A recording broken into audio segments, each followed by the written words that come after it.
would not be a front chill stream without technical difficulties.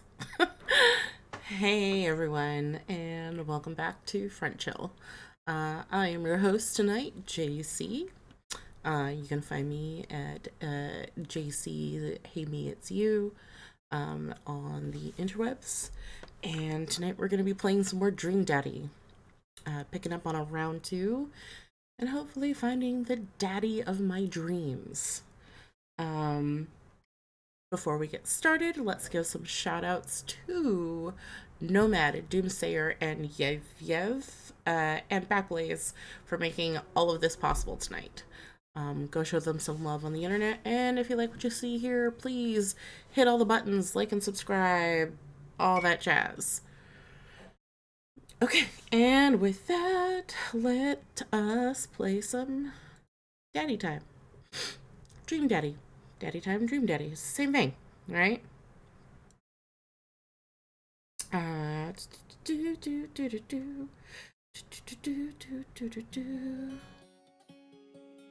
Nope, that's not the button I want. That's the button I want. There it is. I was not like, where is it on the screen? Okay. Smooth jams. Alright, but first a sip.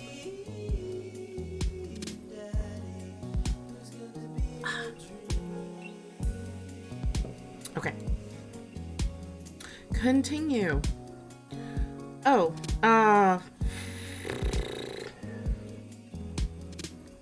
wait. Right, we spent the night with Robert because I wanted to see what would happen. Oh, that's right, I named him Chambord. I was like, who's Chambord? What's that? I named him Chambord. Did I even spell Chambord right? Whatever, doesn't matter. Okay. Laser disc. Oh, ouch. Bad investment. Okay, here we go. Amanda? Amanda runs out of the kitchen and looks slightly disappointed. Oh man, I was kind of hoping you gotten kidnapped and I was gonna have to come rescue you. I know I did like a super annoying voice for her the last time. We'll see if I pick it up. Right now, like I'm warming up. I'm warming up a little bit. Oh, I did pick purple. That's why it's Chambord. No, Oh, okay, I guess we're just gonna be honest. I mean, she's a young adult. She's going away to college next year. She should know that maybe her dad gets some on occasion. Made a friend at the bar last night and ended up sleeping over at his place. Where are the Emmas? Oh. Okay, here we go. They left a little while ago. Oh, you guys have fun? Huh. Yeah, watched some movies, ate snacks, stole a car, you know, usual sleepover stuff. You teens and your larceny. Really? She's not... Do I do this often? Like, she's not gonna be like, oh, Dad. So, this breakfast that's cooking, what's that all about? Well, there's hash browns and eggs and bacon. Can I... Yes, you can have some breakfast. Bless you, sweet child. In my head, she talks like Lumpy Space Princess. Like, you know.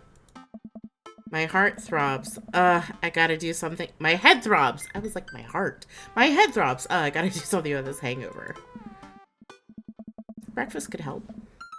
Amanda, your loving father might have overdone it last night. Yeah, totally fucked, dude. Oh, somebody's hungover. Father of the year. You wouldn't happen to have any aspirin or... Yes.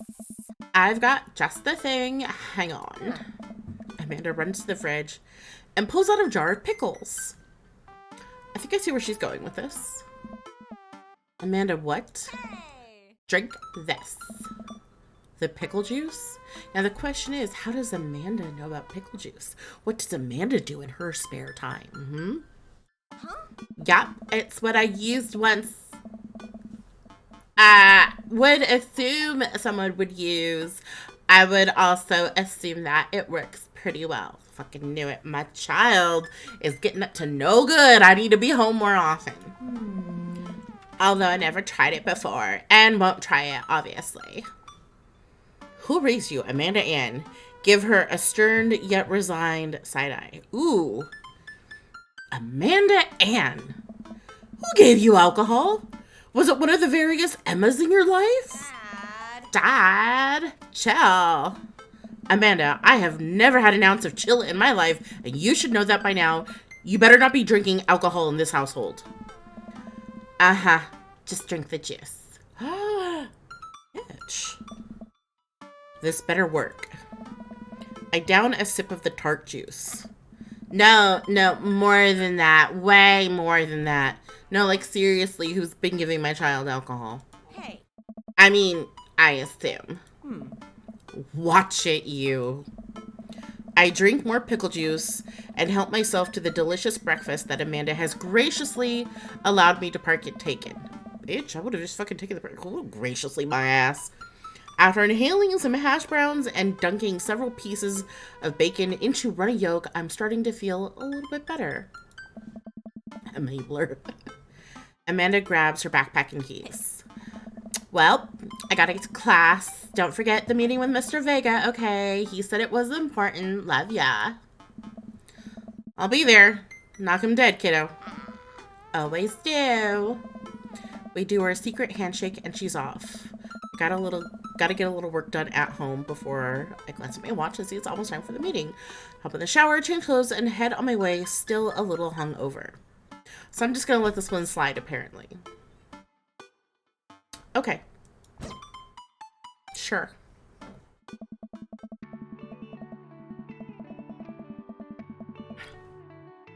I arrive at Amanda's school and check in at the front desk.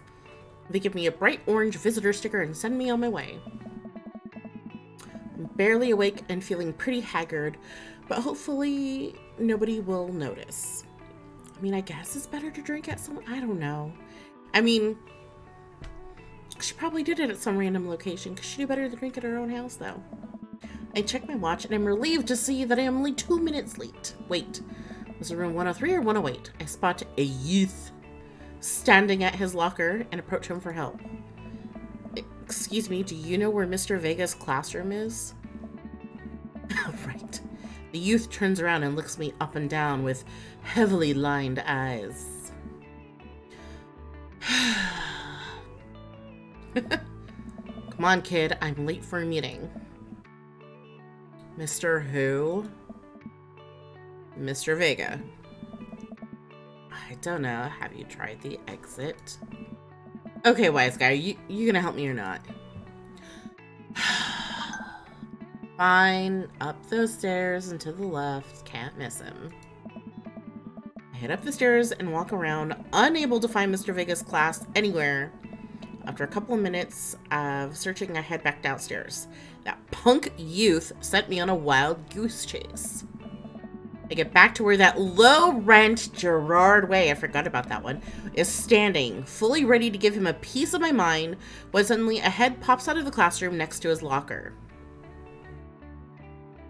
I have not checked my butthole. Oh. Hugo. Lucian, don't you have a third period to get to? Fine, Mr. Vega. Oh. Wow. Now I'm officially 10 minutes late. I glare at him as he walks away. We're not cool. You must be shimbored. This period's almost over. Would you mind waiting in the back? Mr. Vega leads me in, and I take a seat at one of the comically small students' desks in the back. I might get stuck in this. I thought she was in high school. I thought the desks in high school were sort of like average size, not like elementary school. Oh. All right, where were we? Now, who can tell me about the unreliability of the narrator in J.D. Salinger's Catcher in the Rye? Yes, Colin. Colin stands up and does a thing where he blows into the crook of his elbow and makes a fart noise. To make a fart noise. My favorite. Ah. The whole class erupts in laughter. All right, everybody. Very funny, Colin. Please sit down. Oh. Now, I like how teachers just like keep going. Now, Holden Caulfield is an unreliable narrator in the sense that the bell for the end of the period rings. All the students immediately get up and make a break for the door. Remember to do the reading and answer the response questions on page 194 in your textbook. Nobody's listening. That's why you're supposed to write it on the chalkboard. Or not, I guess. Wow. He's kind of a defeated English teacher. Mr. Vega turns to me and sighs. Oh, middle schoolers. Wait, I thought she was a junior or senior in high school. I'm so confused. My high school was different. We didn't have middle schoolers. Middle schoolers, right? Don't you teach high schoolers? Both. You know, budget cuts. That answers that question. Right. Oh. Thanks so much for coming in. No problem, Mr. Vega. Yeah, the meeting was 10 minutes before the class. I'm so confused as well. Oh. Please call me Hugo. I don't normally do these impromptu parent-teacher meetings, but as I'm sure you know, Amanda's a very bright student, and I'm concerned about her recent behavior. So has my child always gone to this school? Like, I know we moved houses, but is she still in the same school? What's going on? And Amanda has never been the most engaged student, but I know she cares. Recently, though, she's been falling behind, not completing assignments, and has been doing rather poorly on tests. I'd normally chalk this up to senioritis, but this is strange. I thought Amanda always shared everything with me. It hadn't even crossed my mind that something might be wrong. Well, I don't know, how long ago did my husband die? I just wanted to ask, is everything okay at home? We just moved. She's fine. She has a tendency to balding. We'll go with she's just moved. I have no reason to lie to the teacher. Well, we just moved recently, but it was only to the other side of town, and Amanda was more excited about it than I was. Okay. Oh. Am I not going to tell him that my husband is dead? See if you can talk to her about it. I know she values you a great deal and would appreciate your guidance if she's keeps heading down this road. I know how important art school is to her and would hate to see her miss out on scholarship money that she clearly deserves. Her vocal fry is taxing. Rude. I'm sure to talk to Amanda. Thanks for letting me know, Hugo. Oh. Anytime. On my way out, I stopped thinking for a moment. I turned to Hugo. Hey, Hugo. Oh. Yes? They ever catch that rye? Oh, man. Okay, I'm gonna take a drink just for that terrible dad joke. King Grumps, you owe me, like, a life. Like a freebie heart refill. Ah. Yes. Oh. At least dads like dad jokes. That was terrible. I leave the classroom and make my way out of the school. I'm still a little bit in shock that Amanda was able to hide this from me so well. She's always been such a force for positivity in my life, especially after we lost her father. Yeah, like how long ago was this? Amanda must be done with classes for the day by now. I'm sure she would appreciate a ride home. Maybe I can talk to her about what's going on. Didn't she drive to school? Didn't she? Maybe it was house keys. It was like she grabs her keys. Didn't you fucking do it, cat? Yeah. I pull up to the carpool and Amanda hops in the passenger seat. So, did you have fun gossiping about me? Mr. Vega and I actually just gossiped about our celebrity crushes. Who would my celebrity crush be? Oh, hi, cat. Yep. Hi. Yep. Yep, hi. Good to see you too. I don't know. He seems like maybe a Tucci Gang fan. Really big into the Tucci. So, you talked about Mario Batali the whole time? How does it feel? How does it feel, Hatter asks, having a cat disrupt your stream? Can you even see the ear? No, you can kind of see the little ear points. It's fine, because she's not tiptoeing on the keyboard yet. Gross. Mario Batali. Who likes Mario Batali? No offense if you like Mario Batali, but I don't like Mario Batali. It was a very productive meeting. She's not going to sit on the keyboard. I won't let her sit on the keyboard. I'm pretty hungry. Can we grab some dinner? Sure thing. We can make something at home. Let's go to the mall food court. Let's go to the food court again. Does that sound good to you? Mm-hmm. Yeah, sure. Why the mall? Jeez, can't a dad take his daughter to the mall? Mm-hmm. Will you buy me things? I will buy you a thing, singular. Sounds like a deal to me. We drive in silence for a short while. Amanda plays a game on her phone. I should say something. You know, sometimes when a kid gets older, they find that they have to keep things hidden from their parents, like drinking alcohol. And that's okay, because sometimes that's what kids do. That's not okay. And that's okay, but sometimes it's good to have the parents' perspective because, you know, maybe the parents have also dealt with similar situations. And maybe they're a little cooler than you give them credit for. I mean, I didn't ream you for the alcohol thing, so maybe I'm a little bit cooler. Anyway, what I'm trying to say is that it's good to share. Love you. Have you been reading my tweets? Well, if your page is not private, then probably. You have a Twitter? What? Never mind. Ugh. Look, sweetie, Mr. Vegas said that you haven't been participating in class and that you're not turning things in. Oh, I'm fine, Pops. It's senioritis and all that. I thought you liked Mr. Vegas' class. It's fine. He's fine. It is, in fact, not fine. We pull up to a stoplight and I eye Amanda. She's still texting. Just... I want you to know that you can talk to me about anything. Ugh. Uh-huh. She just ugh'd me. I can tell that whatever it is, she doesn't want me knowing about it. That's frustrating. Do we ever find out what it is? I don't remember finding out what it is in the first game. Just that she was probably going through a hard time because of the death of her other dad. I heard Emma R is going to that fancy art school in California. That's exciting. Yep. Oh wait, maybe they aren't friends anymore? I don't remember. Are you bummed that you guys aren't going to the same school? Yep. Amanda keeps texting. She stifles a laugh. What's so funny? I don't think you'd get it. Okay. Who you texting? Noah. Who's Noah? You push her out in the car. My friend.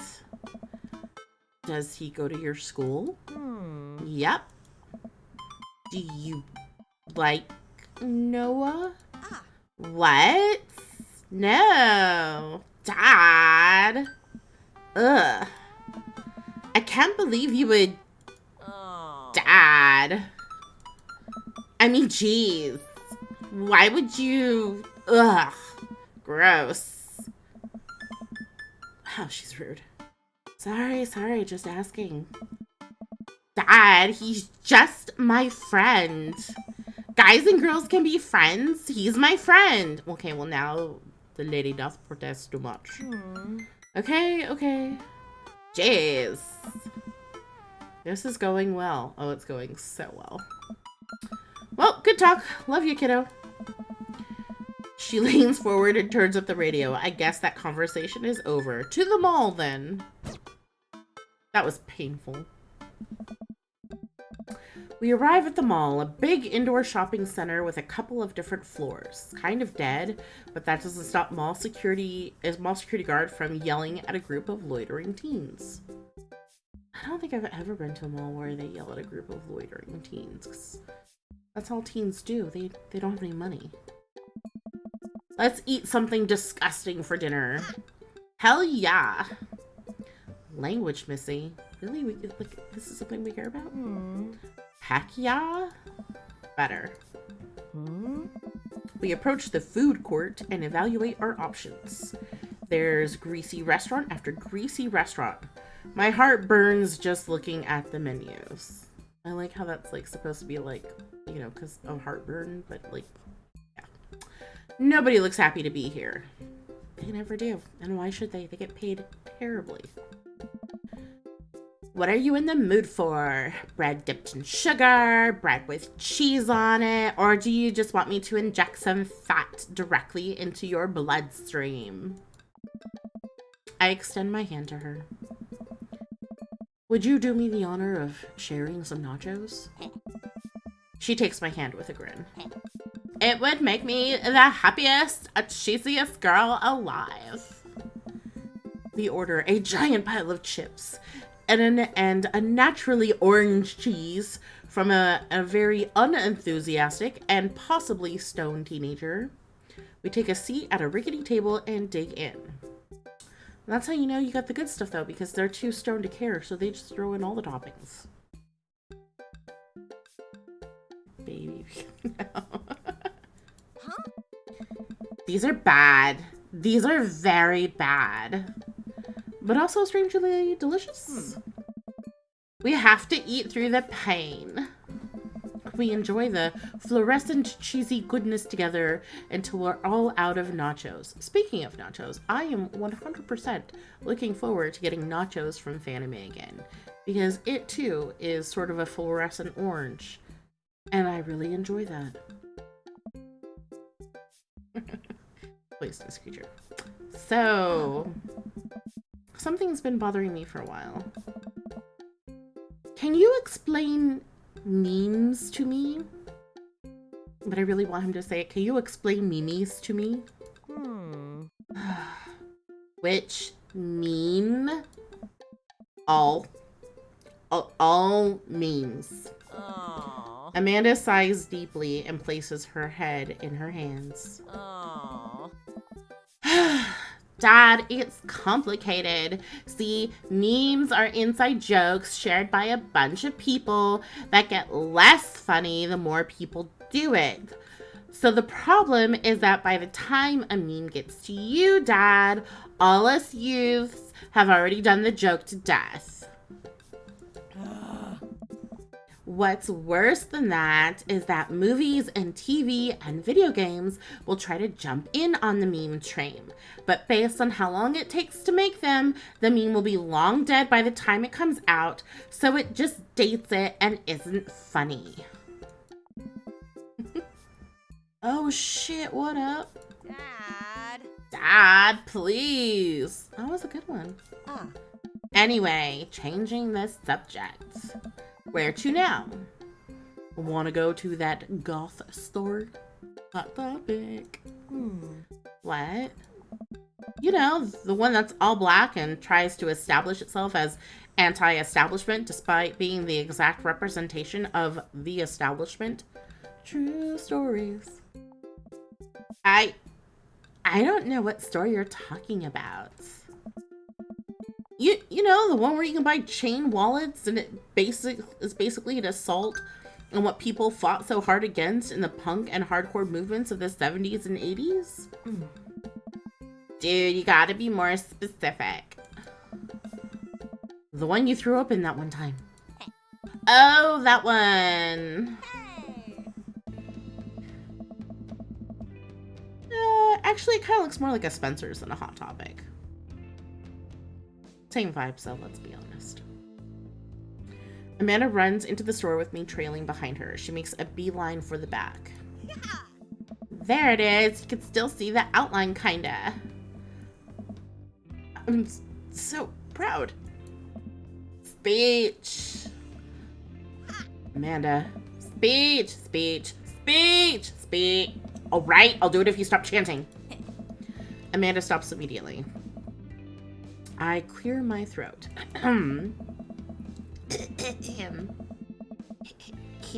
There's still a cat here. Thank you all for joining us here today to commemorate an historic movement that would forever shape History. On a day very much like today, some 5 years ago, our very own Amanda Ann Monroe had too much blue raspberry slushy on an outing to the mall. After begging her father to take her to Dead Goth and Beyond to buy a rainbow suspenders, she proceeded to throw up all over the display of My Chemical Romance merchandise. How dare. Could have at least picked him. Her loving father then had to pay for said merchandise, which to this day remains among our possessions. Thank you. Amanda is moved. She begins clapping. Slow at first, then faster, and more vigorously. Other patrons turn their heads. One of them also starts clapping. I bow my head. They're cool. Yeah. Oh hey, chain wallets. Right, F for the MCR swag. While Amanda busies herself looking at band t-shirts, I try to find something of interest to myself. Not much for a dad to look at in Dead Goth and Beyond. Peruse the band t-shirts. Look at ironic mugs. Check the clearance bin for hot deals. I feel like dads would look at ironic mugs. I am suddenly stricken by existential fear. If there's only one number one dad, then why are there so many mugs here that say that? This whole time I thought I was the only one.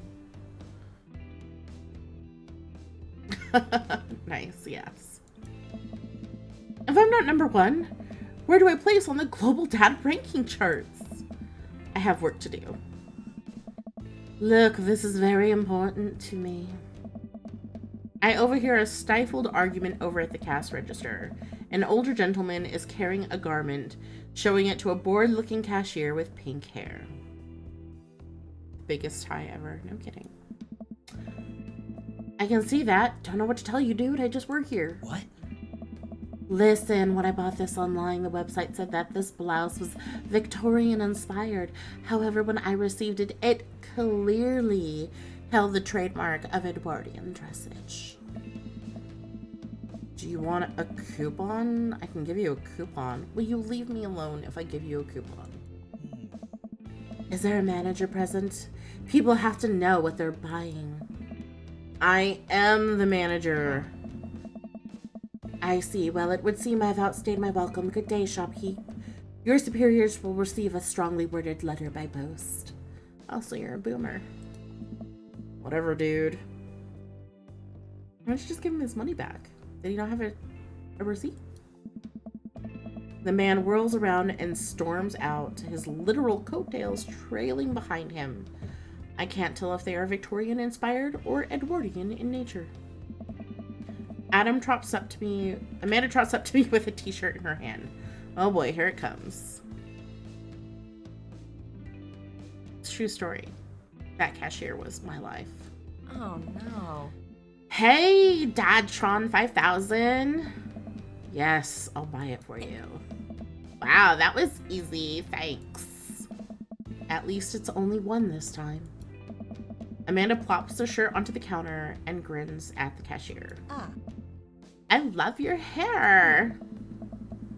The cashier says nothing and rings Amanda up, radiating hatred. I hand her a 20. So what was that guy's deal? The cashier rolls her eyes so hard, I'm worried she'll pull something. You never have to worry about that. We are experts at rolling our eyes. That's Damien. He's in here all the time. He's obsessed with Victorian fashion or whatever. She hands Amanda her bag, and it's clear the conversation is over. We will make our way out of the Star and head home to get some rest. Make my way downtown. That's smart. Agree to one shirt before she finds the Funko Pops. True story. Amanda and I sit on the couch, trying to find something to watch over bowls of ice cream. Oh, cool. Long haul, paranormal, ice road, Ghost Truckers is on. Your favorite, right? Oh, hell yes. They have to make it over the Canadian... Are you watching the script go by, Bella?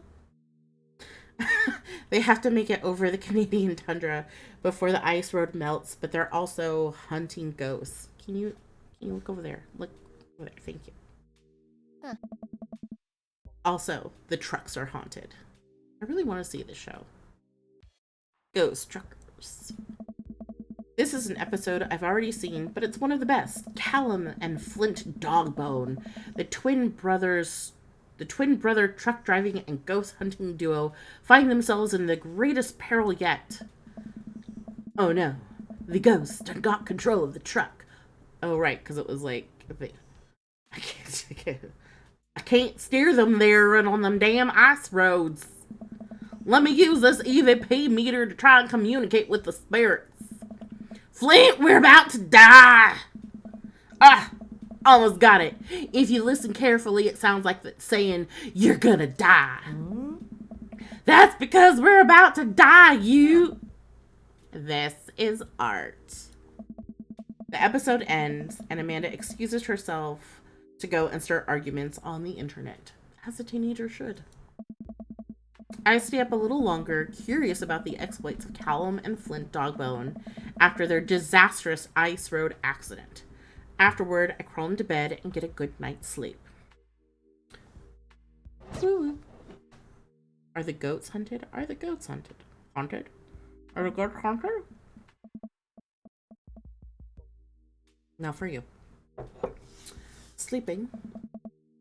Morning, sleepyhead. 5 more minutes. You have never, ever let me have 5 more minutes, so get up. God, she's annoying. Fine. We have cereal for breakfast and spend the morning putting together furniture. Amanda is much better at interpreting the tiny manuals. We're able to put together a few shelves and 1 desk, but I'm pretty sure it was supposed to be a bookcase. Awkward. So, are you excited for the cookout today? Excited to beef up my grilling skills. If there's food, I'm excited. If there's food, I'm excited. I am all over those terrible store-bought sugar cookies that everyone brings to parties. Those cookies are so good, though. Crack. Amanda. Yeah, those are bad. Which means there are more for me. And Shviga. That's not how you say that. Don't you want to meet some of the people in the neighborhood? The vocal fry. I'll probably end up uncomfortably in the corner with a plate of food and hope that nobody talks to me. Are you leaving? Okay, bye. Don't come back. Dad, you're a beautiful work in progress. We will get that butterfly to emerge from the cocoon. You already meet somebody. Hey. The social butterfly. Well, we better start getting ready. We definitely don't want to be late. What? No, we have to be fashionably late. Who shows up for a cookout on time? Anyone in my family. You know what? We're going early, just because you said that. That's right, put your foot down. I head out the door, and Amanda reluctantly follows. We walk across the street to Joseph's house with a store-bought veggie plate. I'm a terrible cook if it doesn't involve a grill. I guess we're not as early as we thought we were. Joseph's backyard is already packed with people, and the smell of hot dogs wafts through the air. Small children run through a sprinkler, and adults chat in small clusters. I set our veggie plate down on a table next to 2 other veggie plates. Can't go wrong with a veggie plate. Also can't go wrong with pita chips and hummus. Hatter says he's more of a social dung beetle. Just rolling a conversation all around the party, Katamari style. I'll agree with that, you are. Hey, there's Joseph. I wave to get his attention. The moment he sees us, he jogs over, arms open wide. Welcome, I'm so glad you 2 are here. And you brought veggies. Let me introduce you to my family. Kids, come over here. This is Chris, my eldest. Hi. Oh. This is Christian and Christy. They're twins. Hey. They stare creepily and say nothing. Oh. Then, of course, there's our youngest. Krish. Wait, where's Krish? Maybe Mary put him in his crib. So theoretically, you could just shout Chris, and all 3 to 4 of them might answer? Oh no, it's the woman from the bar the other night. What is she doing here? She a hoe. That's what she doing here, 'cause she a hoe. Oh. And how could I forget my lovely wife, Mary? Joseph pecks her on the cheek. She smiles. Ah, Mary, sweetheart, did you put Krish to bed? I'll have to go look for him. What? You'll have to... Joseph takes a moment and regains his composure. Mary, this is our new neighbor, Chambord, and his daughter, Amanda. I'd shake your hand, but I have a glass of wine that I need to tend to. I love her. Nice to meet you, Mary, for the first time. Charmed. Well, I have to go over there now. Mary leaves. Oh god, this is so awkward. I wonder if Joseph knows. I wonder if Mary knows that Joseph knows. I wonder if Joseph knows that Mary knows that I know.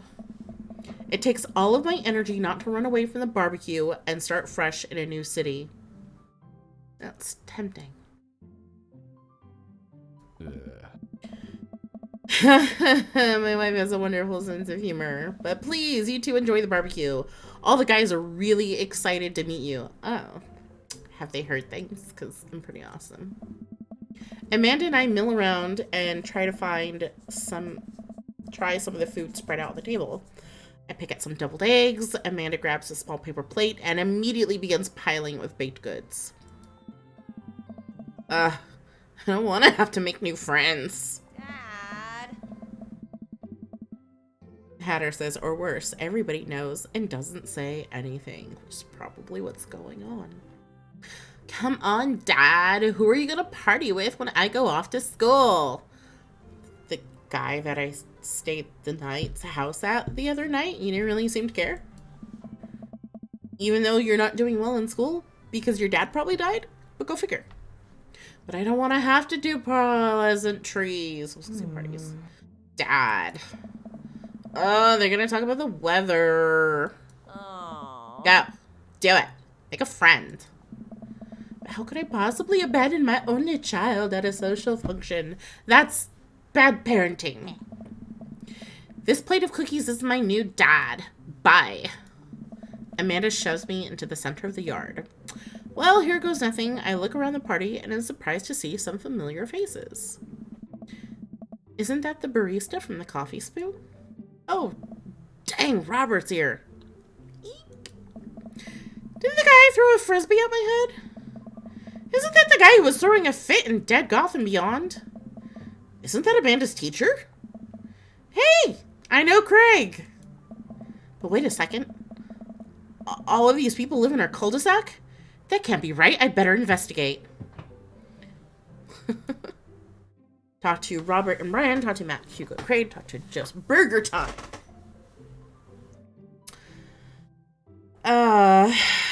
Let's do Joseph and Damien first. I spot Joseph chatting with the guy from Dead Gotham Beyond by the grill. I wonder what they're talking about. I walk over to them.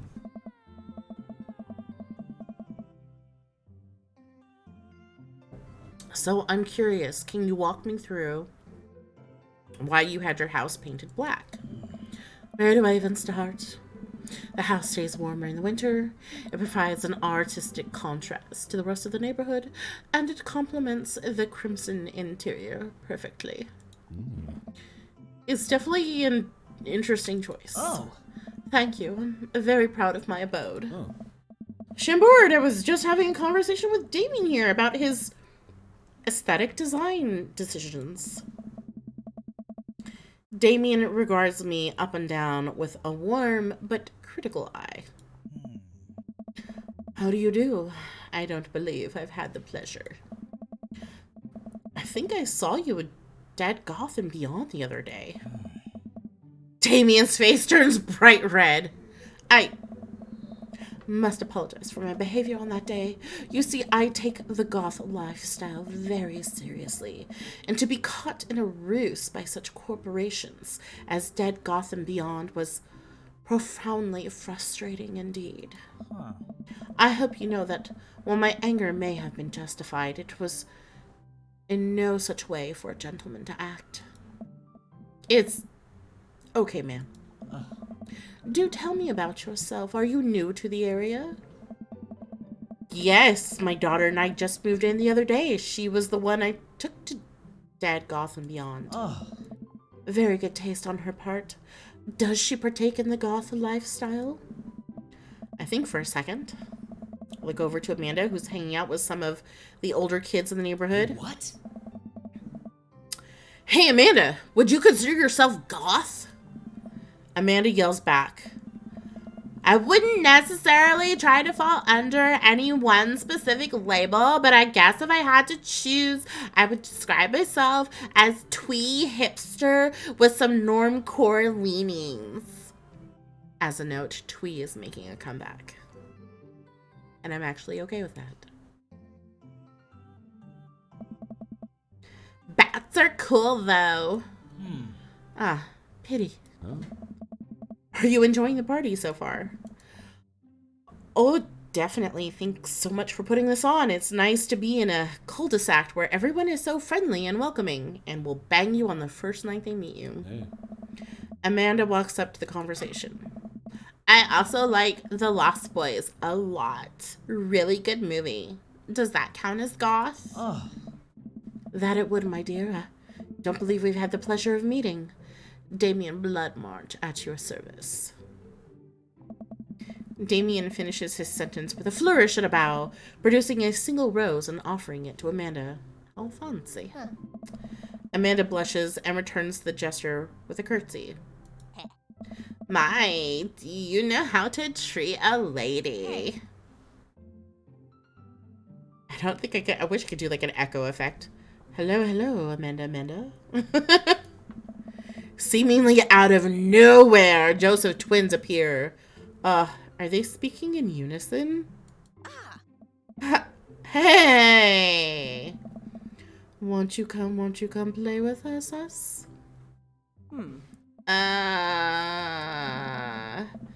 Come play with us forever. This is terrible. I'm doing terrible at this, but that's okay. We're gonna keep going with it. Guys, enough with the creepy twin shtick. We've talked about this. Christian and Christy slowly back away. Maybe you should talk about it once again. Mary, where do you think they got that from? Mary pops into the conversation, wine in hand. I don't know. Mary takes a long sip of the wine. I think I might have taped over a VeggieTales VHS with The Shining. Who knows? She takes another sip of her wine. Where's Krish? Come on. Wasn't he with you? Yeah. You had him a moment ago. He's probably stuffing dirt in his mouth. He'll be all right. Toddlers are pretty resilient. Mary tips her glass to me. Ain't my first time to the rodeo. It's my fourth. I have squeezed 4 little. Sweetheart, would you do me a favor and please find Krish? That would be great. Oh my god. I'm sure he's fine. Yeah. Mary? Okay, geez. Mary finishes her wine and wanders off. So awkward. Dad, can we go now? Huh. Oh, Lucian, have I introduced you to Chambord yet? Hey, it's that punk from Amanda's school. I remember you. Whatever. Huh. That's no way for a young man to speak to his elders. Be polite. Lucian bows. Whatever, sir. Lucian bows again. Mr. Christensen, may I have a veggie burger, sir? Coming right up, bud. Are you a vegetarian? Yup. Make that 2 veggie burgers. Did you know that some people in the Victorian era were vegetarians? They described carnivorous type people as bloodlappers. Gerard, wait. Yeah, seriously. Dad. Yeah. That's really interesting, Damien. Joseph turns to the grill. Just a hint of a tattoo peeks out from underneath his sleeve. I can't believe I didn't notice it before. It looks like the bottom of an anchor. Was he a Navy person? Did he join the Navy and worked with all the seamen? Whoa, is that a tattoo? Yes. Yep. I wasn't always a youth pastor, you know? That's so cool. Want to see mine? What? Lucian pulls back some rubber bracelets, revealing a lopsided 666 in black ink.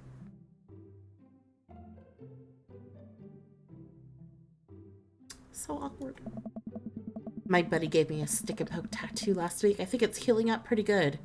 It's not. It's probably going to get infected, and it probably didn't even go in that deep and will fade out within like 2 years. So I guess not much to worry about. Lucian!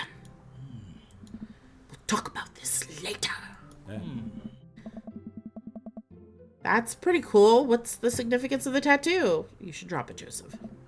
I don't know. I just thought it looked sick. Huh? Well, in my opinion, the only reason you need to get a tattoo is because you want one. Careful, though. That number carries weight. Man, Joseph is a way cooler youth pastor than I thought. I just figured youth pastors popped out of the womb with a Bible. I wonder what he did before preaching. He did semen. He did semen before preaching. It was painfully awkward. Alright, I'm avoiding Robert right now, so we'll talk to Matt, Hugo, and Craig. Oh, they're all so gorgeous. Matt and Hugo seem to be embroiled in an intense discussion. Craig looks on, smiling politely. I walk over and to say hello. Well, I don't think it's fair to try and compare two art movements like that. Periods in art only exist because they're a unique byproduct of the social and political climate of a time and place. And to try to take something like, say, the Rococo period and compare it to postmodernism in America, you're completely disregarding the context in which a work of art is created. Matt and Hugo seem to be busy talking so that they don't notice me. Craig leans in. Dude, I have no idea what's happening. Talk to Craig. Talk to Craig. Turn my attention to Craig, who seems a little more attentive to my existence. How'd resistance training go the other day? Great. Little River here is such a great cheerleader, aren't you, tiny bro? Craig grabs River's arm and waves them around.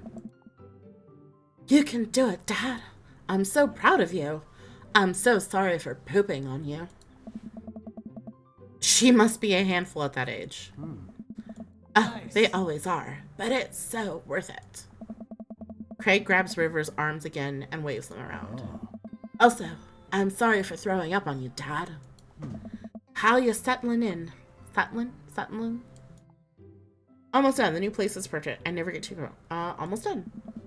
There's still a few odds and ends to take care of before I can really call myself settled, but I think we can upgrade the situation to livable. We did livable throughout the entirety of college.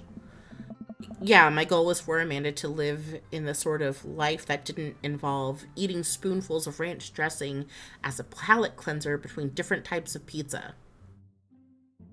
I see nothing wrong with this method. She still does, though. Hey, she takes after her dad.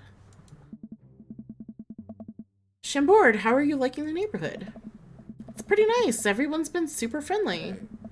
Seems like your daughter is fitting in just fine. Matt points across the yard where Amanda, Daisy, and another young girl are playing. They're all sitting cross-legged in the grass, picking weeds and weaving them into little flower crowns. It's pretty adorable. The girl I don't recognize jogs over to us. Hey. What is it, sweetheart? It's a flower crown. I thought you'd look cute in it. Hey. Like how his line is just, hey. Well, there's only one way to find out. Matt takes the flower crown and places it on top of his head. Oh. Am I cool now? The girl stares at him, thinking it over. Nope, but you're slightly less uncool than you were before you put it on. Hey. Hey, Shampoo, this is my daughter. Hello. I'm Carmencita. Amanda comes over with Daisy in tow. Dad, look, I'm making friends. Are you making friends? You better be making friends. Rude. Yeah, actually, Amanda, you remember the cool barista from the coffee shop and my old college friend and your teacher. Oh, hi, Mr. Vega. I didn't realize we were neighbors. Ah. Yep. You still gonna get me that overdue term paper? Ooh, ouch. Great seeing you. Amanda finger guns her way out of the conversation like a champ. She learned the finger gun moves from me. I'm very proud. She's definitely a charmer. Speaking of which, where did my son go? Huh? Hugo looks around the party. He must finally spot him because his eyes go wide. What? Ernest Hemingway Vega, are you smoking? Ernest is holding a lit cigarette. Nope. I see Ernest across the way. He casually takes a long drag of his cigarette and then flicks it into the gutter. Unbelievable. Excuse me. Hugo marches over to Ernest, and I turn my attention to Matt and Craig. Kiss, right? My daughter was drinking the other day. Just found that out. Man, I do not envy Hugo. The last barbecue we had, Ernest tried to shove a sparkler down Joseph's pants. Nearly burned down half the yard.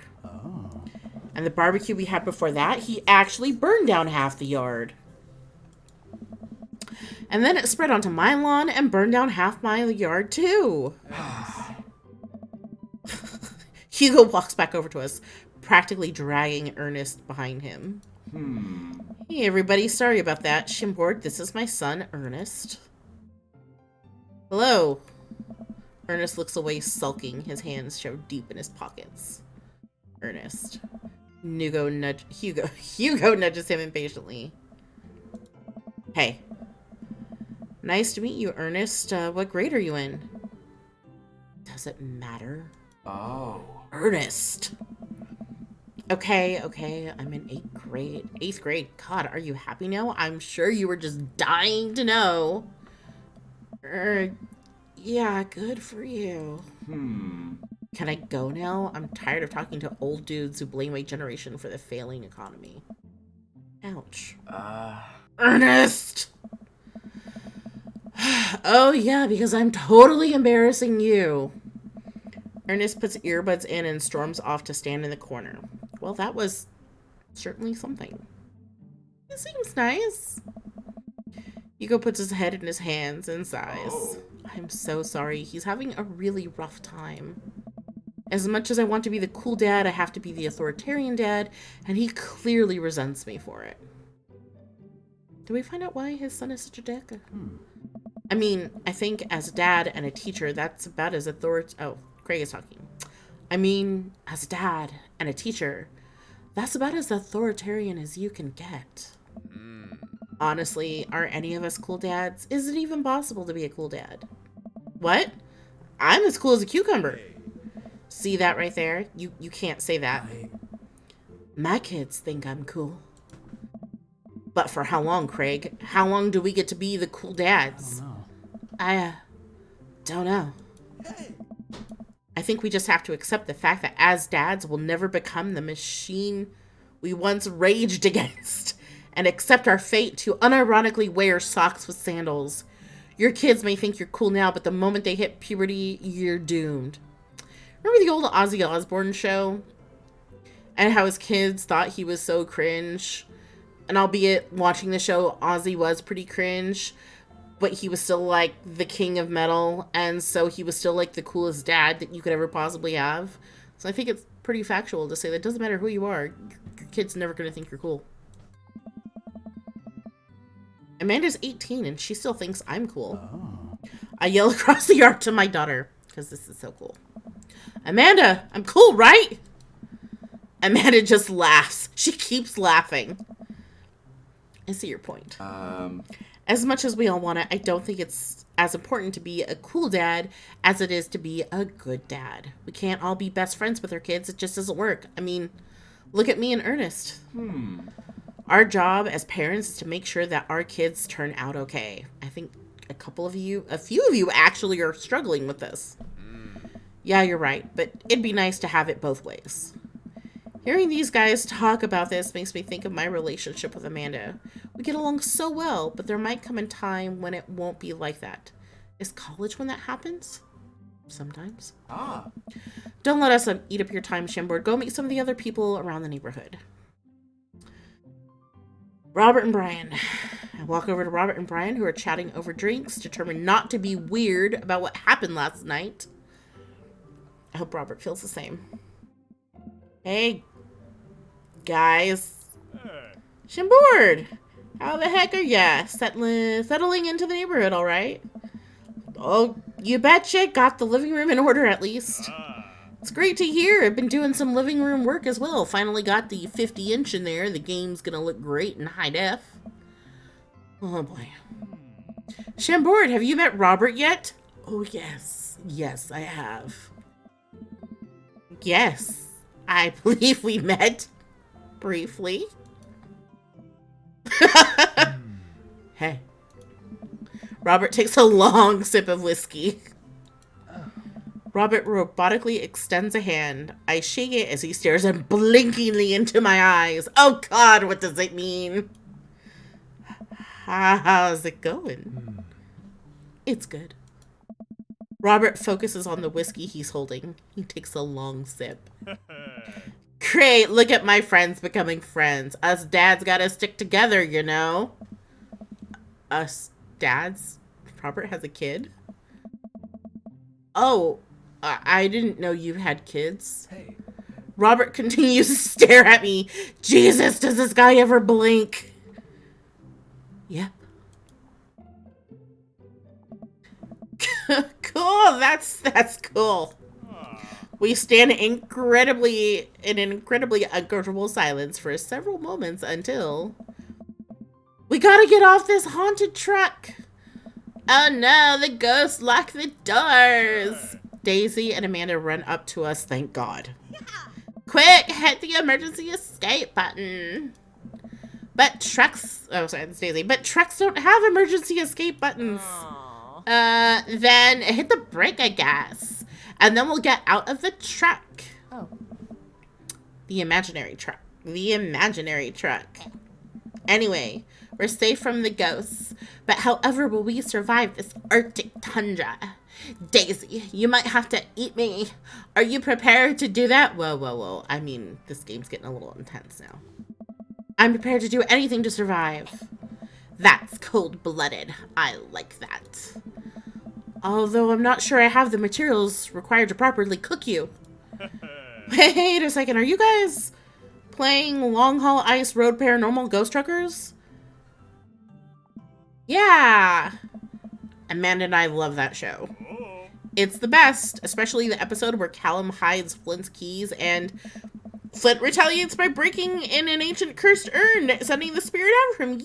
Yes! Such quality reality television.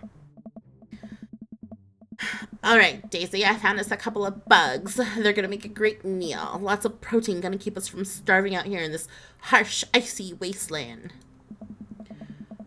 But there's a whole table of food right over there. Daisy, it's a game. We're playing pretend. It's what kids do. Live a little. Amanda gives Daisy a handful of gummy worms from the snack table. They eat them with mock disgust. That's adorable. Let's go find kindling for a fire. Don't set things on fire. Okay. But not an actual fire. Because we're playing pretend? Yeah. Now you're getting it. Why do I have to explain? Why does she have to explain pretend to this kid? Daisy and Amanda run off. What a cute couple of kids. I turn my attention back to the conversation, but wait, where did Robert go? To hide. I skim the party and finally find him in the corner talking to Mary. Does he not want to talk? Probably not. Oh, Ernest can definitely help with the fire. Man, I've never seen her get along with anyone so quickly. I snap out of my Robert-induced haze. I guess Amanda just sort of has a way with kids. That's kind of amazing. Daisy doesn't really get along well with kids her age. It's nice that he's not trying to one-up me this time. Maybe we can have a nice, regular friendship after all. Really? She just kind of keeps to herself. Her teachers say she spends every recess in the library. I think the other kids are intimidated by her intelligence. Sure. There it is. I wouldn't worry about it too much. Amanda was shy at Daisy's age too. She used to have a habit of crawling under tables and crying every time we took her to a restaurant. She bit people too. Kids, right? Gotta love them. You're required to by law. Well, since they're getting along so well, maybe we should try to put together a little play date for them. Yeah, that'd be nice. Well, I don't want to take up too much of your time. Go meet some of the other fellas. And without further ado, let's work some magic. Joseph closes his eyes, takes a deep breath, and gets to work with the greatest of ease. He sets patties on the grill, flourishing as he flips his spatula in the air. It's easily some of the best grill work I've ever seen. You guys think this is my first time in front of a grill? No, we've literally talked about 3 other barbecues. He's working faster now, effortlessly tossing cheese onto patties and perfectly grilling onions on the side, one after another. The dads take notice and crowd around Joseph to admire his masterful technique. Oh. You probably didn't know this, Chambord, but Joseph's known around here for his grillsmanship. He's ungrill-leavable. Game Grumps, you owe me something else. Nice. I've tried to get on his level, but I just can't catch up. Another one you owe me. Hey. Let us keep studying. He has a rare quality about him. Oh man, you gotta owe me like so many fucking drinks or something at the end of this Game Grumps. Mustard, we keep talking about this? Can't we just appreciate the artist? I've never seen him make a mistake. Okay, we need to stop. This is getting too cheesy. Please stop! All the children at the party boo at the glorious display of puns in unison. Alright guys, the food's ready. Please form an orderly barbecue. Amanda groans. We all grab our food and hang out enjoying perfectly cooked cheeseburgers. Hey. Man, it's so wild how all of us dads live in the same cul-de-sac. Kind of nice, isn't it? It feels like there's a real community here. Totally helps when you're just a single dad trying to raise a kid and bone other dads. It makes it very easy. Oh. We're happy to have you here, man. I think you're gonna like this neighborhood a lot. Oh. Plus, Amanda seems to be getting along with all of the kids. If she decides to get into babysitting games, she'll really make a killing. Hey, why don't you add us all on DadBook? I forgot about DadBook. DadBook? Oh. Yeah, it's a great social network for dads to keep in touch with each other and bang each other. We're on it, so if you ever need to reach out and touch someone, that's the simplest way to do it. Sorry, I'm just an old-fashioned dad. Social media goes over my head sometimes. Don't worry, Pops. I'll help you figure it out. The rest of the barbecue goes smoothly. We all trade stories and drink beer as our kids play on the lawn. Amanda breaks up a fight between Carmencita and those weird twins. I think they wanted her soul. Amanda and I walk back to our place as the sun sets over the neighborhood. Pretty fun party, don't you think? I mean, I got a burger at me. I felt like it was at a networking event. Wish I could have been playing Paranormal Ice. Probably wish I could have been playing Paranormal Ice Road Truckers. You and Daisy seem like you were having a way better time than I was. Because we were. Well, hey, at least you met some other cool dads. You should hit them up on DadBook. Maybe I will if I ever figure out how social media works. I have a good feeling about this place. That's what I said the last time, and then Craig didn't love me. Me too, Dad.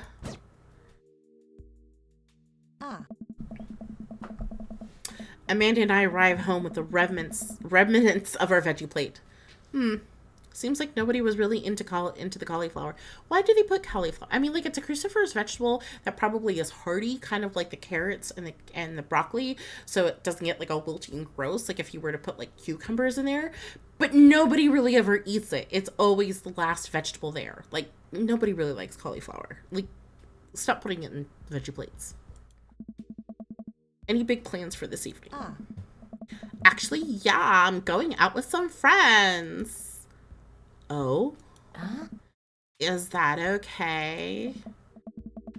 Of course. Just keep me posted and be home before midnight. You got it. And be careful. I will. Make good choices. Of course. And call me if you need anything. Dad, you're not going to do the thing where you wait silently for me to come home in the living room with all the lights off, are you? What? No, I've never done that and I will never do that. Okay. Do you have plans tonight? Yeah. My plans were to eat ice cream and watch TV with Amanda, but I'll find something to do. I'm gonna work on some stuff. See how long I was going to throw a party. Work on some stuff. You know, dad stuff. I'm just relaxing tonight. Have fun, okay? Do you want me to nap with the lights on? Right? Rude. Great. See you later. I watch Amanda drive off into the night. I really do hope she has fun. Shouldn't she be? She should have stayed home and worked on that late assignment paper. How dare I let her go out when I just found out that she has a paper that is overdue. No, her ass should have been at home on the couch with me, eating ice cream, watching TV, and working on that fucking paper. This is a dad failure right here. That's what this is. This is a dad failure. I plop down in front of the TV and turn on some Wine and Dine Mastermind with celebrity chef Gavin Chapman. Looks like Gavin's making a roasted rack of lamb with rosemary mashed potatoes. Sounds good.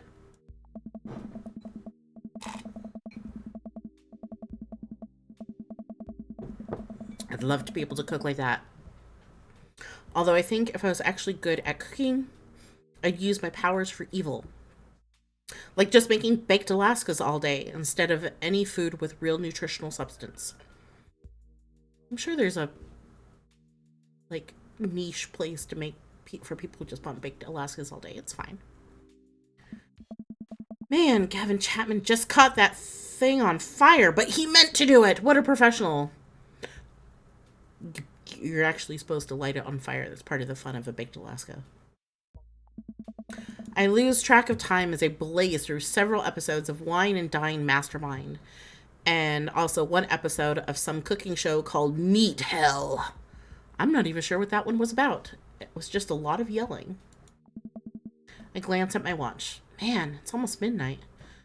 I should check in with Amanda. I send a text. Hey kiddo, you good? I wander to the kitchen as I wait for a reply. Amanda's phone is almost always in her hand, so I'm sure she'll respond soon. Unless she's driving home now, in which case I hope she doesn't respond soon because I definitely taught her better than to text and drive. Cobbler. Go get cobbler then. I reach into the freezer and grab an ice cream sandwich. It's a little late for this, but I think I earned it after a long day of socializing. Here. Anytime I've had a long day of socializing, you deserve to treat yourself. Always. I check my watch again. Then my phone. Nothing yet. Okay, so now I'm worried. Do I call her? Do I call the cops? No. It's too soon for that. I'll just send her a gentle reminder text. Where the fuck you at, bitch? Why aren't you answering my text messages? What's up? Too nice. Half an hour passes. Now I'm really worried. The episodes of Gavin Chapman's Meat Hell are not only not assuaging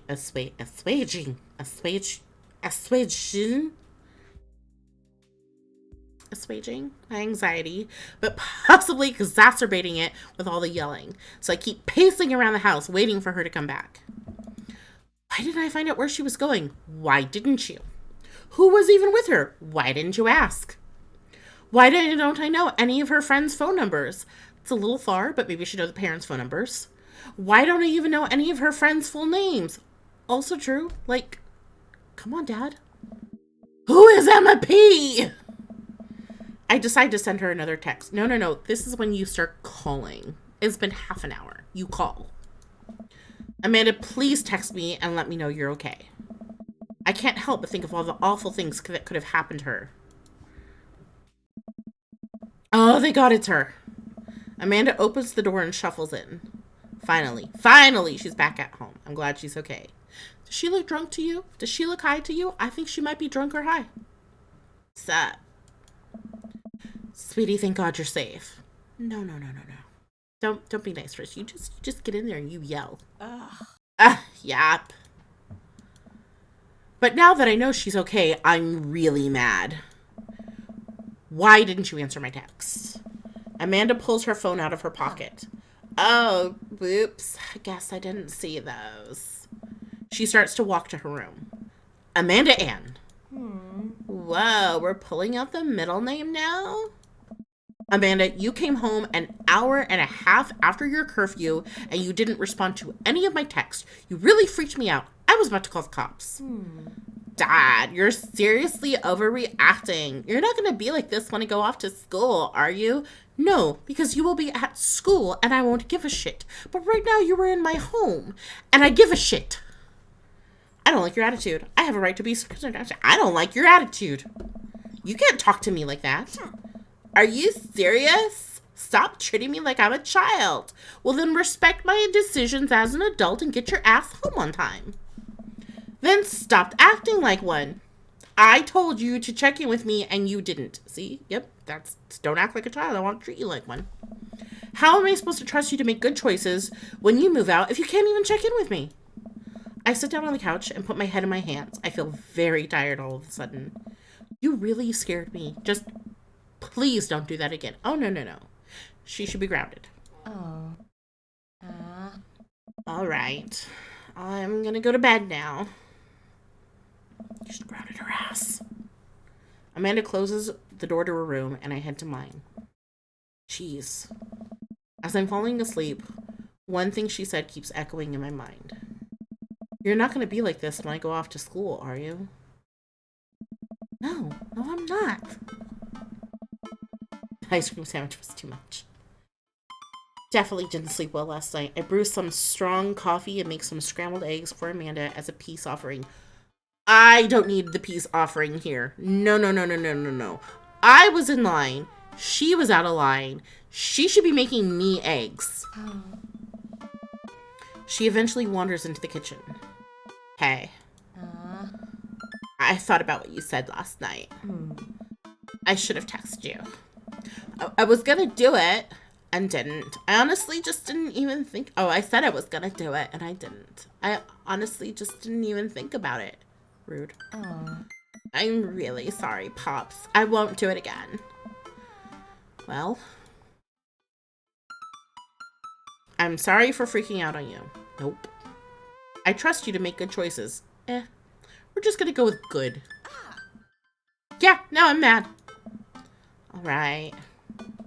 Want some eggs? You know it. Sprinkle some cheese on them. Already did. Bless you. Amanda scarfs down the eggs in the time it takes me to wash the pan. Alright, I'm off to school. Smell you later. Wait, one more thing before you go. What? What's DadBook? It's a social media platform. Wait. What? What's a social media platform? Dad, I have to go to school. Come on, Amanda. I am an old man. I can't put together a DadBook profile on my own. All right, I'll help you sound interesting on the internet. Amanda spends the next couple of minutes setting up my profile on DadBook, which, as it turns out, is a place where dads can get together and talk about fatherhood. She is going to be late to school, and it's totally going to be my fault. I'm not doing very good dad stuff in this one. All right, Pops. Well, you got to fill out your profile. Let's get some likes and dislikes. All right. Well, Friday night, you were most likely to polish and sort my coin collection. Netflix and grill, baby. Mostly watching the History Channel. Torment my children with dad puns. Slink into blissful oblivion. Oh my dear Lord Jesus Christ. I'm not gonna knock that over. I can't remember what I picked the last time. I think it was Netflix and grill. We're gonna do torment my children with dad puns. Yeah. You had one thing to take with you onto a desert island. What would it be? A trusty grill? The lost shaker of salt? A castaway DVD for instructional purposes? A boat, obviously. I don't need anything. My survival skills have trained me for this day. I feel like you would say a boat. What are your turn-ons? Strong dad arms. Tennis shoes with long white socks. Ugh. A well-manicured lawn. Street smarts. Top-tier grillmanship. Comfortable with crying. We'll go with a well-manicured lawn. What did you want to be when you grew up? Technical writer for manuals and instructionals. Salty boat captain. Pro skater who is also an astronaut. A good father. The president of space. We're gonna go with the president of space. What's your favorite movie genre? War documentaries. Sean Connery's entire filmography. Anything on Laserdisc. Romantic comedies. Whatever will make me cry. Old comedies that haven't aged well. Oh man, there are so many of those these days. So many. Anything on Laserdisc. What's your ideal date? Napping together. Doing a 1,000-piece puzzle together. Eating a healthy dinner at 4 p.m. Trying to geocache but getting hopelessly lost. Arse. Forgot about arson. Being emotionally vulnerable. We'll do a 1,000-piece puzzle this time. What do you never leave home without? A sensible cardigan. My sick vape. My book of word jumbles and a pen. A cool knife. My crippling low self-esteem. I frequently forget my phone, keys, and wallet at home sometimes. I'm gonna go with word jumbles and a pen. I spend a lot of time thinking about conspiracy theories, how proud I am of my child, potential ends of the world. I'll never be able to love myself as much as I love my girl. When can I get a next cup of coffee? Lawnmower modifications. We'll do lawnmower. We'll make him a lawnmower guy. Lawnmower modifications. Profile complete. See, that wasn't so bad. Yeah, that was actually kind of fun. I could totally spend all day on here just looking at other people's profiles. Yes. You should message one of them, or more than one of them. All these dads seem pretty interesting. Okay, I'll promise I'll make some friends. Huh. Amanda gives me a hug. Go get 'em, Dad. Welcome. You've got dads. You've got dads. Oh, look, it's my daughter. Why is my daughter on Dad Book? Dad Manda. Is that her trying to look like a dad by giving her a mustache, herself a mustache and a monocle? Hi, Shamboard. It's me, your dear old friend from way back in the day, Dad Manda. I'm delighted to see you've signed up for Dad Book.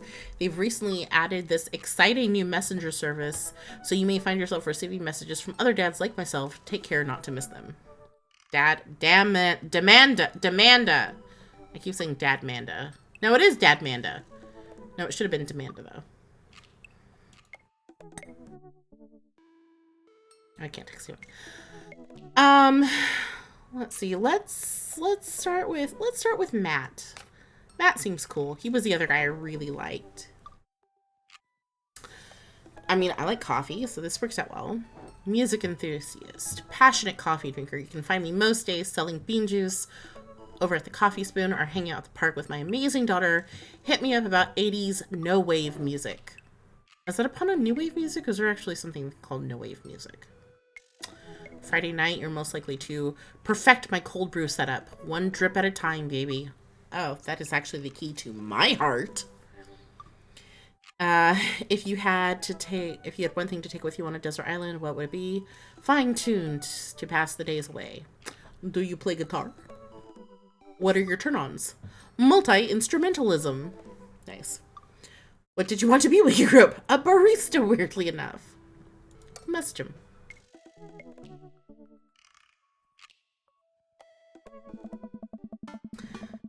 I navigate to Matt's dadbook page and type out a message. Oh. Hey man, getting to see you at the barbecue. We should definitely hang out soon. You free later? A minute or two later, I hear a ding and see Matt's response. Hey dude, I'm so down for that. I'm actually catching a show tonight at the Sound Garden. Wanna come out? I think for a moment. What's the Sound Garden? It's a concert venue, but also a band that a lot of people have listened to back when it was cool to have soul patches. Oh man, I haven't been to a real concert since Amanda was born. Am I ready for this? While I'm thinking, another message pops up on the screen. Pup is playing tonight. It's a cool little indie pop punk band, rock band out of Canada. Should be a fun one. Didn't we determine that Pup was actually a real band or something? I didn't know you were allowed to string that many words together to describe a band. Whatever, let's get out of our comfort zone. I didn't know what that said. I log off Dadbook and think for a second. Wait, when was the last time I went to a concert? I mentally backtrack decades through memories of denim jean jackets and moral panic over teenagers turning to the occult. Oh god, I had a mullet back then. Hey, I've got a mullet now. I need it. I'll keep it a little bit, but I got a mullet. Oh god, I thought it was so cool. I am so cool. Oh god, other people thought it was cool. They do think it's cool, so I got a mullet. I finally remember this strange 80s prog rock I used to listen to and mentally envision all of the airbrushed vans in the parking lot. Hey, can we get an airbrushed van? Like, maybe we can get a second car if it's an airbrushed van. I might be down for that. How did anyone survive the 80s? Okay, so I haven't been into a concert in a long time. What do you even do at concerts now? Listen to music? I spend most of the day pacing around the house and thinking about my relationship with coolness. I mean, I always thought it was cool, at least relative to a bunch of other dads my age. What do I do for a living? I don't recall at any point in this game me going to actual work. Do I work? Do I work from home? How do I make money? Dad, what are you doing? I look over and see Amanda at the door, just getting home from school. Her eyes are a little puffy, almost as if she'd been crying. Hey. What's wrong, Panda? Oh, fine. Nothing, I'm fine. I just got sad because I just realized that society collectively refuses to take pop music seriously, despite the fact that some of the most interesting musical innovations are coming out of that genre. I think it's just yet another thing we write off because we can't take young women or their interests seriously. You sure that's what all you're upset about? You have to tell me what's actually wrong. That is pretty messed up. Are you I'm not going to press that hard. Are you sure that's all you're upset about? If there's, anything going on, I just want you to know that I'm here for you. I'll always be here for you. Whether you need a shoulder to cry on or a strong dad to go kick someone's butt, I'm only a phone call away. Thanks, Popsicle. I appreciate that. But I'm fine, really. I'm unconvinced, but I'll stop badgering her about it. I'm sure she'll tell me when she's ready. Anyway, what's up? Amanda, how do I be cool? Let me put on a pot of coffee first. This is gonna be a long night. No, seriously, Matt invited me to a concert, and I don't think I've been to one since you were born. Yeah, you have. You took me to one when I was 12, remember? I am suddenly overwhelmed by the memory of a sea of screaming preteens. core memories. Oh God, I tried so hard to forget. The one where I had to camp out with you in line so that you could get a good spot and then you cried and screamed the whole time? Dad, it was so much more than that, and I'm not even ashamed to say it. Oh, you're not ashamed. You seemed pretty ashamed when I found all those drawings you made of the dancing boys kissing and your trapper keeper. Having flashbacks to turning red right now. Yeah, well, you didn't even find the good stuff. Ew. Anyway, you should be all set for the concert if you remember that. Just bring a big glittery sign and cry a lot and you'll fit right in. This is literally the worst advice. Well, it's at a smaller place, and I think Matt mentioned that they're a punk band? Like DIY gutter punk, thrash, straight edge. Come on, Dad, give me something to work with here. Are they post-punk, proto-punk, C-punk, Jeremy punk? Jeremy punk. What's Jeremy punk? Yeah. I made that one up to see if I could get away with it. Oh. They're not positive hardcore, are they? He said they're Canadian punk? Oh, yeah, you'll be fine. Does the idea of Canadian punk seem contradictory to you? It doesn't, in fact. Considering the Canadians I know, it 100% tracks that they would be punk.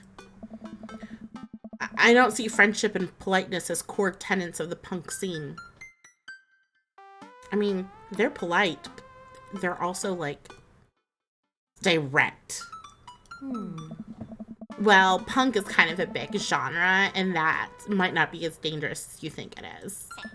It became so much more than just counterculture rebellion. What I'm trying to say is, just enjoy the music. That's it. I mean, yeah, it's not like you're gonna jump into the mosh pit or anything. Well, that's comforting. Oh no, I just remembered. I have to do the little mini game where I try to get from one end of the bar to the other. Fuck. Oh no. God damn it. Shit. Okay. Well, that's comforting. And if a strange dude in a set of your girls hoodie offers to buy you merch, don't accept it. And definitely don't go on 3 awful dates with him afterward, where he takes you to a nice restaurant and then forgets his wallet literally 3 times in a row. How did I not know my daughter dated this man? What? Never mind. Just have a blast tonight.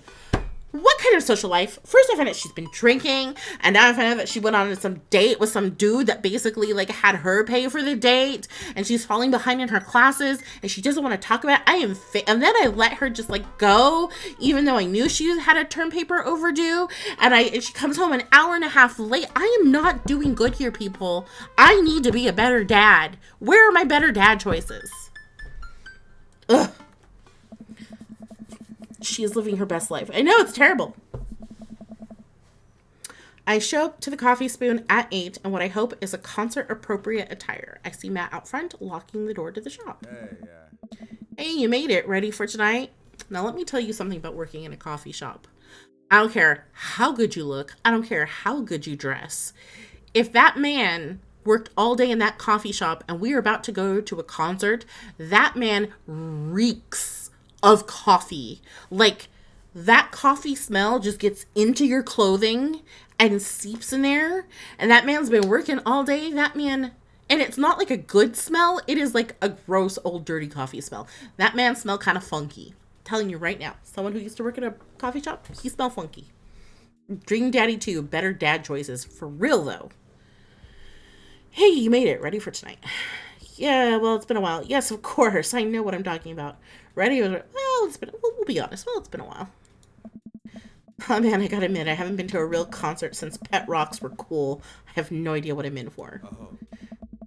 Did your daughter make her take you to one of those boy band concerts where everybody holds signs and scream cries? Yeah. I got 2 lined up next month. I still can't get the glitter out of my car from the last one. Glitter, the gift that keeps on giving. Stay strong. Hey, dude. But dude, I get to take you to your first concert in a long time. This is gonna be awesome. Just hang with me, Shimboard, and you'll be good. This scene is super supportive. It'll be a blast. Quick question. Hey. Shoot. What is scene? Oh. Do you not know how to use Google yet, sir? Matt lets out a tiny laugh. Hey. Sorry. It's just weird because scene can describe music scene as it pertains to a community of people who like the same genre, but can also describe a genre of music no one wants to admit they were into. Facts. Matt looks off into middle distance. He says nothing, but I can tell he's thinking, never again. The fact that he doesn't want to admit that he was into scene music, because trying to picture him with like the haircut and like the heavy eyeliner is kind of funny. That's confusing. Hey. You'll get it. The most important thing tonight is that you enjoy yourself. Come on, let's head to the show. Oh no, mini games! I'm not ready for mini games! After waiting in a short line to get in, we finally find ourselves in a small venue with a stage at one end and a bar at another. Most people here are closer to Amanda's age than mine. I suddenly feel very out of place. My waning youth is showing. I'm suddenly aware of my mortality. Where were the good years of my life? Will Amanda still love me as we both grow older? Wait, is C-punk actually a genre? I think it is. Matt, you made it! A younger kid runs up and high-fives Matt. The kid runs off and Matt turns to me shuddering. I get nervous when people surprise me with high-fives. This ain't a scene, it's a goddamn arms race. That's right. Me too. Hey.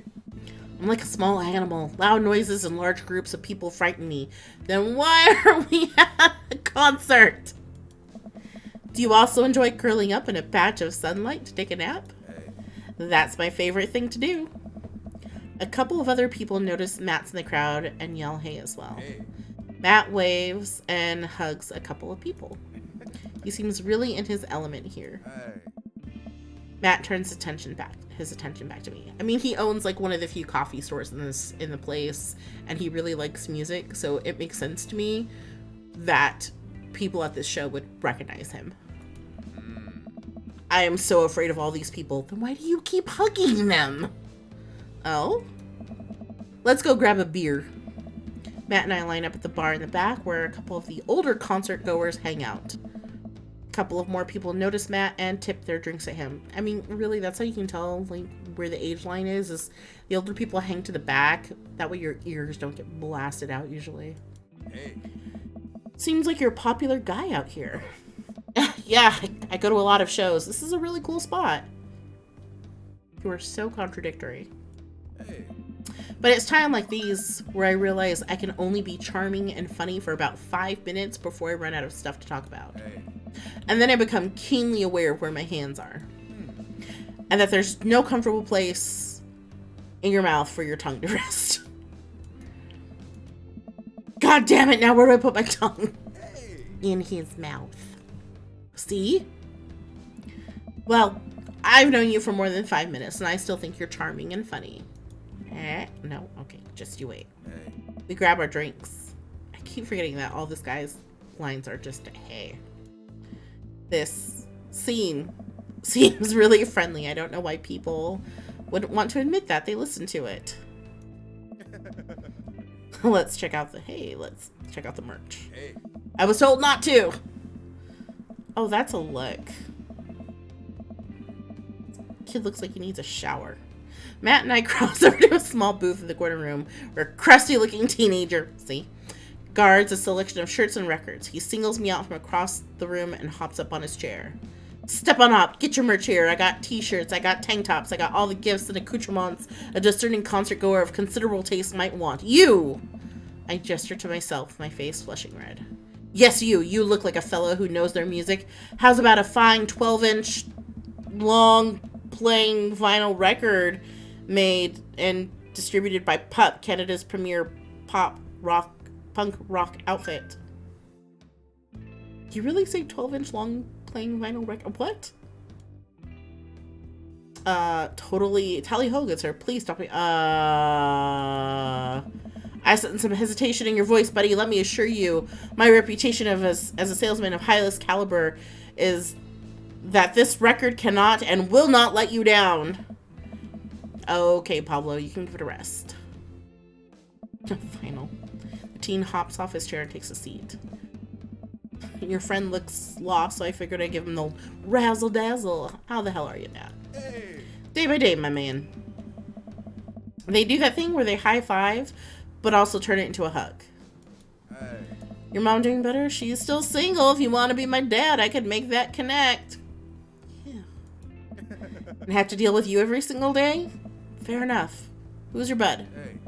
That Chambord. I thought I'd bring out a concert pal. Pablo leans close to Matt. Is Chambord cool?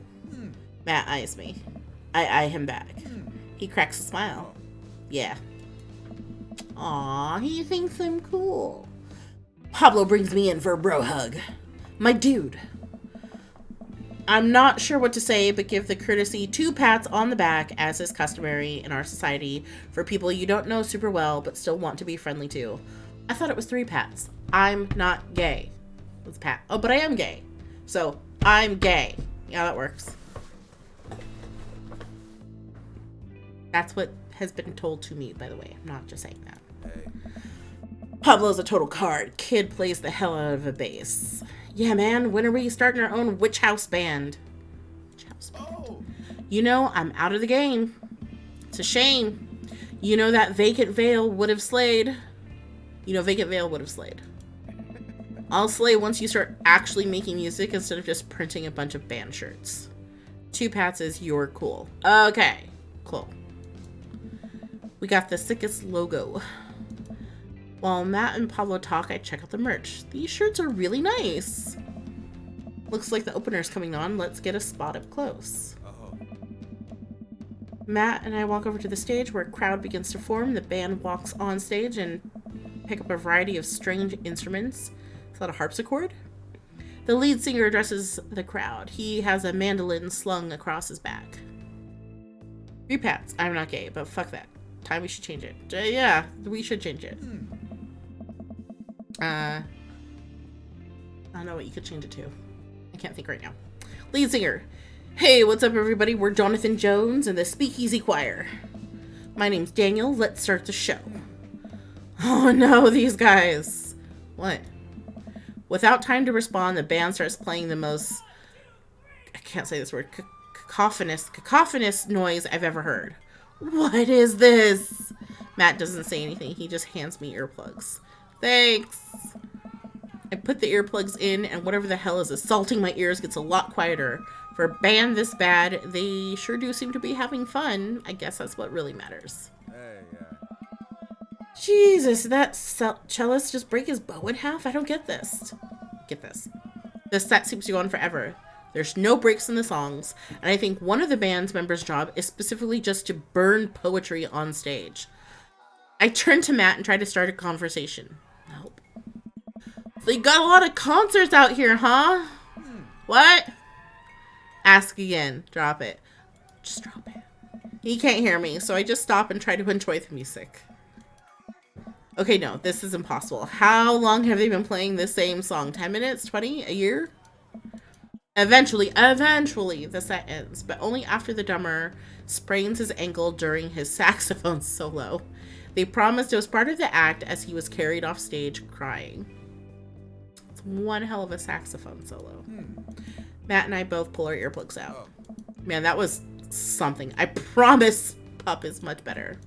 I just have a lot of questions that I know I'll never get the answer to. Oh yeah, he sprains his ankle at every show. They were being real about that. Oh. Let's grab another beer. Oh no, is it time? Is it time? Oh no, is it time? Oh no! Matt and I work our way out of the crowd, back to the bar. More and more people file into the concert space that gets closer to the main Matt. It's kind of getting crowded in here. We grab our beers and I try to follow Matt back to our spot, but there are so many people. Oh no, here it is. And I'm having a hard time keeping up. As I work my way through the throngs of excited concert goers, I realize I've lost Matt entirely. I stop and look around, seeing nothing but a sea of hip 20-somethings. I'm lost. How am I ever going to find Matt here? Where's the exit? Are there even exits? What if I'm trapped in this building forever? Am I going to see my daughter ever again?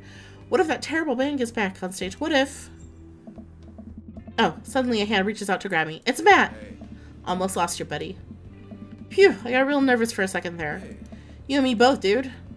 He takes my hand and leads me to the back toward the stage. I can feel myself blushing a little. We finally settle back into our spot and wait for the band to start. Busy place, huh? Hey. Yeah, pub really brings out a crowd. So you go to concerts a lot? Oh. That's kind of a stupid question because I kind of feel like that's been established, but you know, whatever.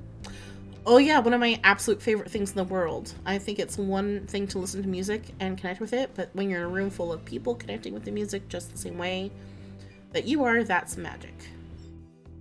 3 Pats should be Love You Holmes. Love You Holmes. Oh, here we go. I suddenly have the urge to pee. Curse this tiny dad bladder. I've never heard it put that way. That's really beautiful. Also, I have to pee. Hurry up, man. They're about to go on. Squeeze my way out of the crowd to the restroom. I really should have gone before I left the house, but Amanda was watching beauty of videos in the bathroom.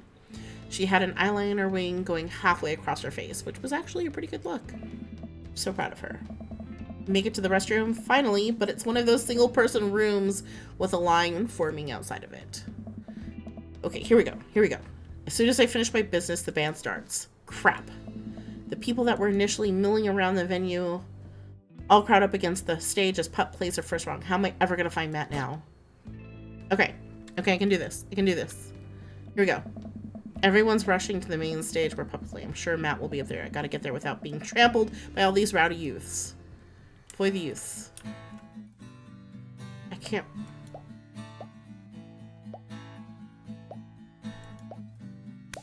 Ow.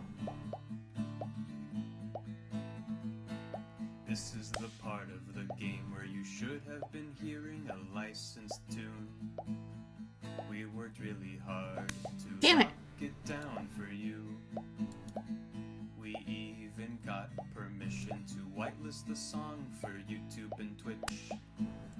But I am this just is getting a series beat broken up so bad. What a bitch. Fucker. God damn it. God damn it. So we God damn it. the song that you're listening to right now. Don't you think it's better than risking Oh my God. content ID? To you streamers and let's players, I have one decree. Please check out the band called Pup and their song DVP. Ah, you dick. DVP. That's right, the band's called Pup and their song called DVP. The song is great and the video No, is you tight. Yes, take it dick. from me. Ah! It's like Oh my God, how much more? footage of NES and SNES games with the lyrics added into them. It's How really much cool, more? but it's kind of hard to I explain. just want this to be over! It's a really good video. No, no, no, no, no, no, no, no. No, no, you dickwad. Just gotta keep going. Just gotta keep going. Nah! It's better than risking content ID. Do I just have to go until, like, the very You end? streamers and let's players, I have one decree. Please check out Shit. the band called Pup and their song DVP. Okay, I did it. DVP. But really, content ID demands a serious convo. But is this the time or place to talk about it? Finally able to work my way through the crowd where Matt This is a dating originally session was, but he's about nowhere to be dating. found. Shoot, well, I guess I'll keep... That's- Look. I'm bumped Oh into God, from how did we behind, get here? What are we doing? and I find myself What a mess. in the middle of a bunch of youths running around in a circle to the music. What a mess. Not the mosh pit! Yeah, there was a timer that's really So fucking we annoying. added I'm in the song pit! that you're How do I get out of the listening pit? to Out of nowhere, youth shoulders himself into me and keeps moving in a circle. You gotta just keep going with the circle, man. Like it's like one of those horrible traffic loops. Like, if you're lucky, you can kind of get to the outer edge and like fall out of the circle, but like in the meanwhile, you just gotta keep going. Hey, I guess I'm moving in the circle now. I frantically search for a way out, but all I can see of is an ocean of utes rhythmically slamming into each other. Disrespect your surroundings. Another youth slams into me and I lose my balance. I'm about to topple over. This is it. This is how I die, trampled under the boots of counterculture. Someone grabs my hand. Someone familiar. I look up and see Matt. He pulls me back onto my feet. Ooh, hello there. You're wild, dude. Matt throws his arm around me and we jump back into the circle, bashing into youths left and right as Pup plays a killer solo. I didn't know you messed with the pit. I don't. Me neither. I can't believe this. I'm having fun. A little mad that I didn't stretch before physical activity, but I'm having fun. Only stretch. The song ends and the pit finally dissipates. Everybody cheers on Pup. Oh man, right, there's always one asshole high kicking in the wrong direction. Fuck that guy. Maybe I only got enough pit energy for one song. That's alright, man. Let's retreat. We'll show these kids how it's done another day. We work our way back to a more comfortable spot in the crowd and enjoy the rest of the show from a safe distance. Pup put on an amazing set and basically had to beg themselves off stage after their encore. With the concert over, the crowd starts making their way to the exit.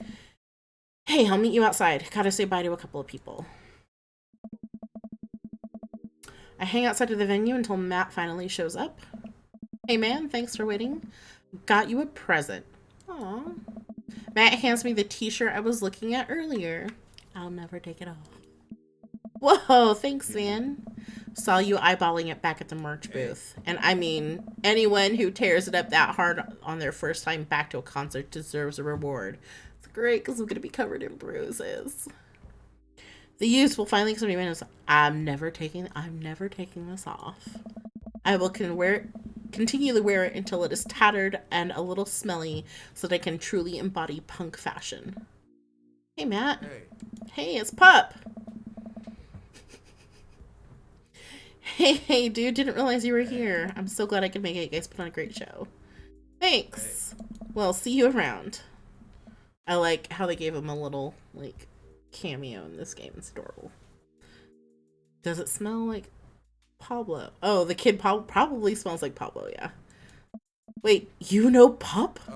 Oh yeah, I met him a couple of times when they first started touring. Good kids. Whoa. Come on, let's grab some diner food. I suddenly realized just how hungry I am. Man, mosh pits take a lot out of you.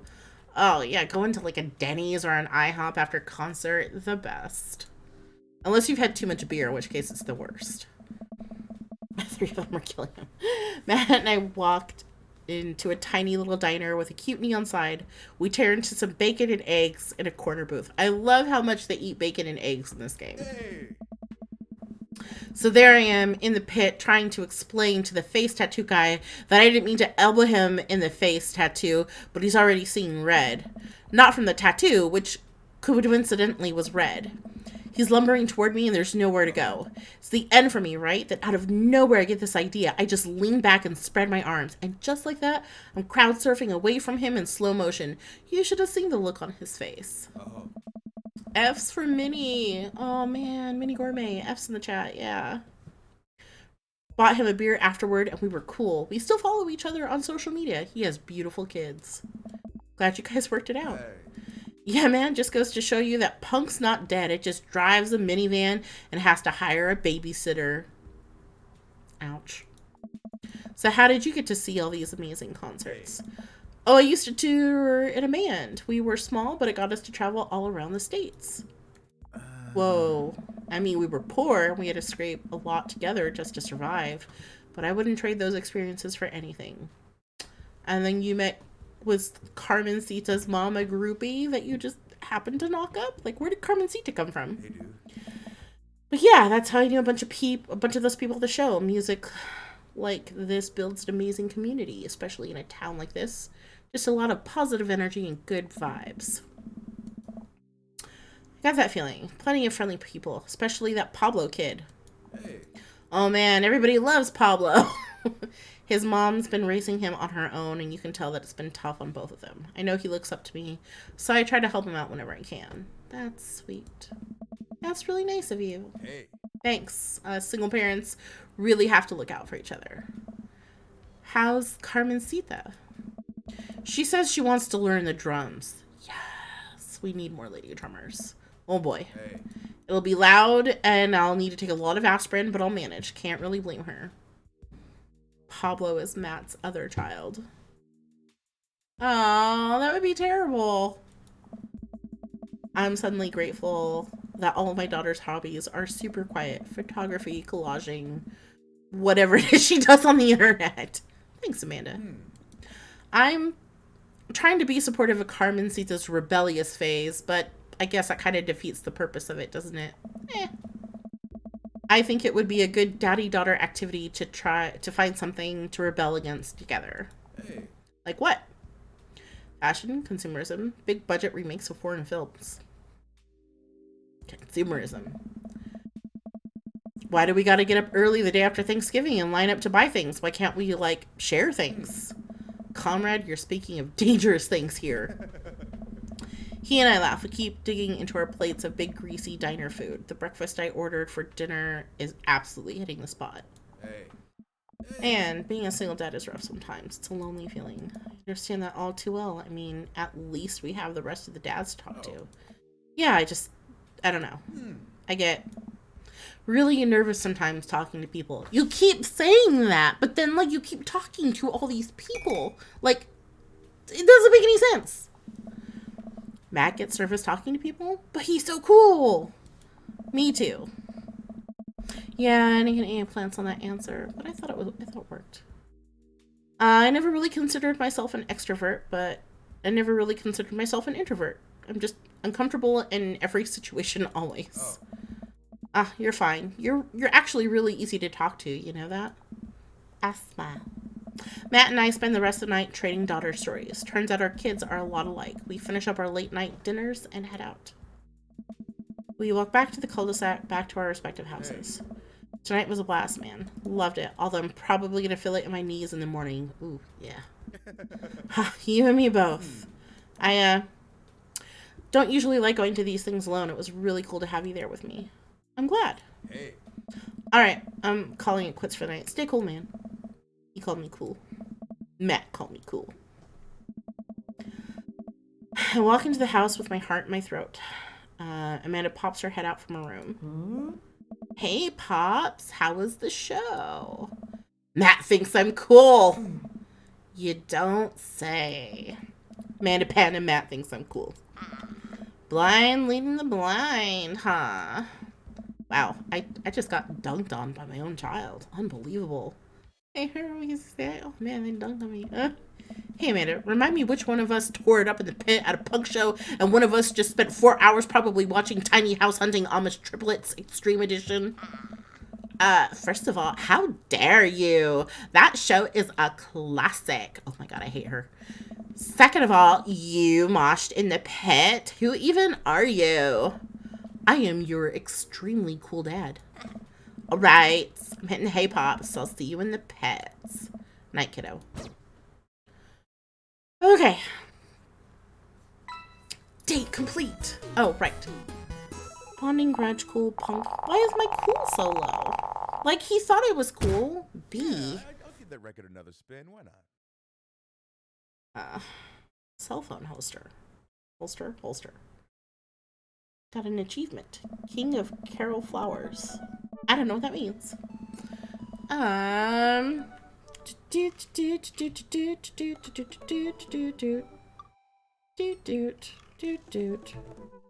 Hey! I'm back. Okay. So, I am gonna call it a night here after that wonderful first date. Game Grumps, this dad does not make good decisions. He needs to make better decisions. Like, what the fuck, guys? What the fuck? Anyways, once again, thank you for joining me tonight. And as usual, more shout outs again to Nomad, Doomsayer, Yev, and of course, Backblaze. We will be back next week, and I do say we because we should have the crew. I don't know what we're doing yet. We'll figure it out, and you can find us on social media and find out what we're going to be doing as well there.